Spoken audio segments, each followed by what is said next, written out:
பாபு விஜய் டைரக்ஷன்ல ஜெய், மீனாட்சி கவுந்தரராஜன், யோகி பாபு, ஆதித்யா கதிர், ராமச்சந்திர ராஜு, ஸ்ரீமன், சத்யன் நடிச்சு இப்போ ஆஹா தமிழ்ல ஸ்ட்ரீம் ஆயிட்டு இருக்க ரொமான்டிக் கிரைம் டிராமா தான் சட்டென்று மாறுது வானிலை. ஒரு ரெசார்ட்டை வச்சுக்கிட்டு அங்கே வர கப்பிள்ஸை ப்ரைவேட்டாக மானிட்டர் பண்ணி அதை ரெக்கார்டும் பண்ணி டார்க் வெப்பில் பப்ளிஷ் பண்ணி இல்லீகலாக பல மடங்கு ஏர்ன் பண்ணுறாரு வில்லன் ராமச்சந்திர ராஜு.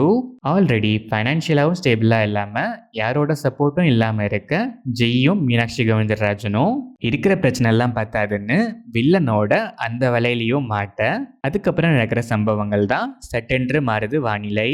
இந்த படத்தோட ரன் டைம் 2 hours. படம் ஆரம்பிச்சது பழைய டெம்ப்ளேட்ல ஏதோ ஒன்று டிஃப்ரெண்ட்டாக சொல்ல வராங்க போலங்கிற மாதிரி ஒரு மைண்ட் செட்டில் ஸ்டார்ட் ஆச்சு. ஃபியூ மினிட்ஸ் இனிஷியல் செட்டப்க்கு அப்புறம் ஃப்ளாஷ்பேக் ஸ்டார்ட் ஆனதுலேருந்தே ஸ்க்ரீன் பிளே எந்த ஹை மூமெண்ட்ஸும் இல்லாமல் லவ் போர்ஷன்ஸ் கனெக்டும் ஆகாமல் ரொம்பவே அன்இன்ட்ரெஸ்டிங்காக தான் ட்ராவல் ஆகுது. தளபதி ரெஃபரன்சஸ்லாம் எதுக்குன்னு ஃபீல் ஆகிற அளவுக்கு கேப் கிடைக்கும் போதெல்லாம் உள்ள சொருகியிருக்காங்க. மேக்கிங்கே ரொம்ப பழைய டைப்பில் கைண்ட் ஆஃப் மெகா சீரியல் மோடில் தான் இருந்துச்சு. கொஞ்ச நேரத்திலேயே ஸ்டார்ட் டு ப்ரீ கிளைமேக்ஸ் வரைக்கும் நமக்கு தெரிஞ்ச ஃப்ளோவே தான் fully predictable.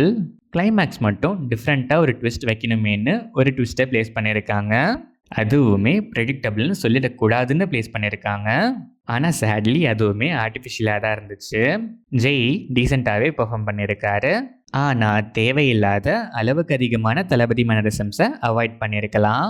Meenakshi Soundararajan performance okay தான், ஆனால் கேரக்டரைசேஷனில் ஒரு ரியலிஸ்டிக் ஃபீல் இல்லாததால் அந்தளவுக்கு இல்லை, எந்த அளவுக்குமே ஹைலைட் ஆகலை.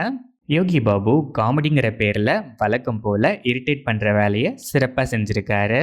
ஆதித்யா கதிரும் அவரை கரெக்டாக அப்படியே ஃபாலோ பண்ணியிருக்காரு.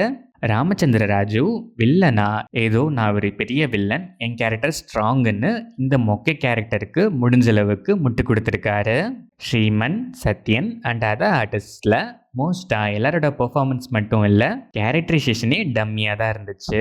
டெக்னிக்கலாக பார்த்தா சினிமாட்டோகிராஃபி டீசெண்டாகவே இருந்துச்சு. சாங்ஸில் டைட்டில் சாங் சட்டென்று மாறுது வானிலை எங்கேயோ கேட்ட மாதிரி இருந்தாலும் டீசெண்டாக இருந்துச்சு.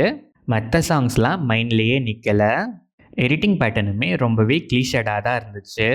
ஓவராலாக பார்த்தா டிஃப்ரெண்ட்டுன்னு இல்லைனாலும் ஒரு அவேர்னஸ் கிரியேட்டிங் ஸ்டோரி லைன் தான். ஆனால் ப்ரெசென்ட் பண்ண விதம் ரொம்பவே அன்இன்ட்ரெஸ்டிங்காக, எமோஷ்னல் கனெக்டே இல்லாமல் ஆர்டிஃபிஷியலாக இருந்துச்சு. சிம்பிளான ஒரு விஷயத்த ஏதோ உலகத்திலேயே நான் தான் ஃபஸ்ட்டு கண்டுபிடிச்சேங்கிற ரேஞ்சுக்கு பில்டப் கொடுக்குறதையும், ஸ்டார்டிங்லேயே ரொம்ப ஈஸியாக நம்மளே ப்ரெடிக்ட் பண்ணதை போட்டு ட்ராக் பண்ணிகிட்டே போனதையும் கண்டிப்பாக அவாய்ட் பண்ணியிருக்கலாம். இதுவரை க்ரைம் த்ரில்லரே பார்க்காதவங்க கூட கெஸ் பண்ணுற ரேஞ்சில் தான் ஸ்க்ரீன் பிளே இருந்துச்சு. ரைட்டிங்லையும் மேக்கிங்லையும் டோட்டலாக சொதப்பியிருக்க ரொம்பவே சுமாரான ஒரு ரொமான்டிக் க்ரைம் ட்ராமா தான் சட்டென்று மாறுது வானிலை.